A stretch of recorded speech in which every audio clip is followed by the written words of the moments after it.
Ça y est, l'automne arrive à grands pas et c'est à cette période que vous allez tailler la plupart de vos vivaces. Et pour tailler la plupart de ces vivaces, il va souvent vous falloir un sécateur.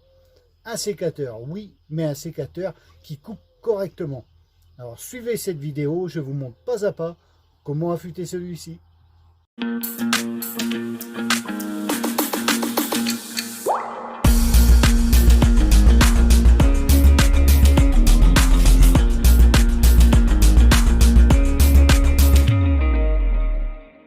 Avant d'affûter votre sécateur, il est toujours bon de se poser la question « Pourquoi allons-nous affûter celui-ci » Tout d'abord, question santé.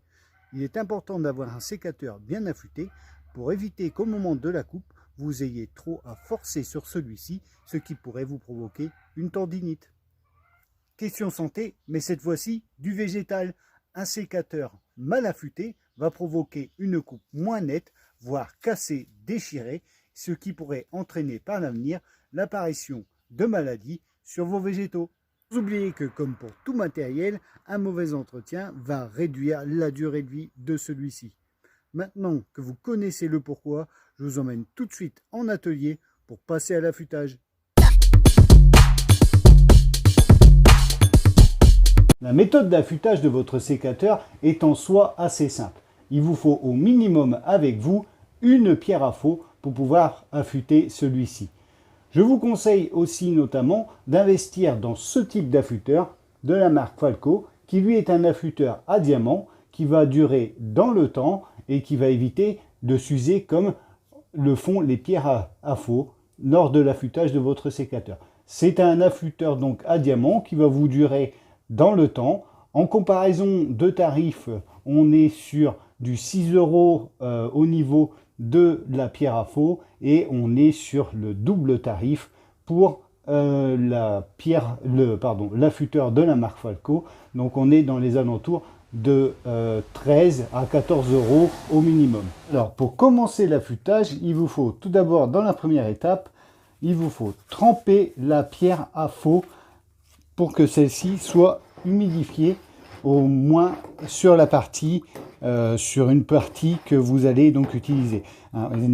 C'est pas obligé de tremper entièrement la pierre à faux, puisque vous allez souvent utiliser la pointe de la pierre à faux pour affûter votre sécateur. Donc vous avez simplement à tremper celle-ci dans de l'eau quelconque, pour affûter votre sécateur.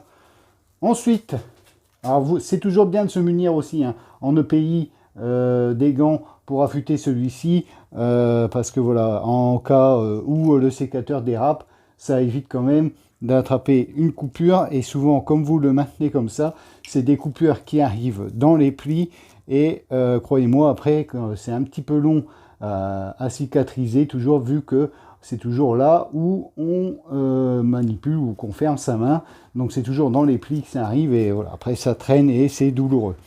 Donc voilà, donc ensuite vous prenez votre sécateur dans la paume de votre main. Dans l'intérieur, on voit que celui-ci, on voit donc la partie qui a été affûtée. Vous allez prendre votre pierre à faux et vous allez l'incliner comme l'angle de fabrication, et vous allez affûter comme ceci, tout en chassant en fait vers l'extérieur, un petit peu comme vous avez vu un petit peu sur ma vidéo d'affûtage de taille-haie. On chasse toujours en fait à l'extérieur, on ne fait pas un aller-retour, on affûte toujours dans un seul sens. Donc là après, celle-ci est un petit peu usée, donc il est bon aussi de la retourner pour affûter correctement. Hop, on passe plusieurs fois. Donc là on voit que la pierre est un petit peu moins humidifiée, donc je la remouille pour pouvoir, hop, repasser par la suite dessus. Donc pour les personnes qui ont investi donc, dans l'affûteur de la marque Falco, il n'y aura pas besoin de l'étape pour mouiller, puisque celui-ci est donc celui-ci, vous n'avez pas besoin de le mouiller, vous n'avez pas besoin d'effectuer cette étape. C'est juste donc pour la pierre à faux qu'il faut donc utiliser de l'eau. Donc Pour là, ça suffit. Alors, on voit quand celui-ci est bien affûté qu'on arrive à un bon tranchant, en fait, sur le haut de celui-ci. Donc, on s'aperçoit que le tranchant est un petit peu bien mieux coupant. En fait, on s'aperçoit assez vite que le tranchant est plus coupant.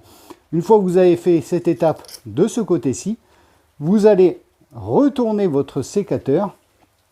Et là, vous pouvez remarquer, en fait, il y a des petites bavures dues à l'affûtage. Et bien, tout simplement, vous allez passer votre pierre à faux de l'autre sens, seulement une seule fois, comme ceci, pour retirer tous les bavurages. Et votre sécateur est affûté.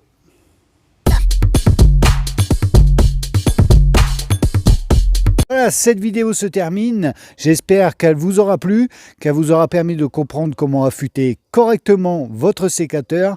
Si c'est le cas, n'hésitez pas à lâcher un petit pouce bleu. Si vous avez encore des questions, n'hésitez pas aussi à les mettre en commentaire.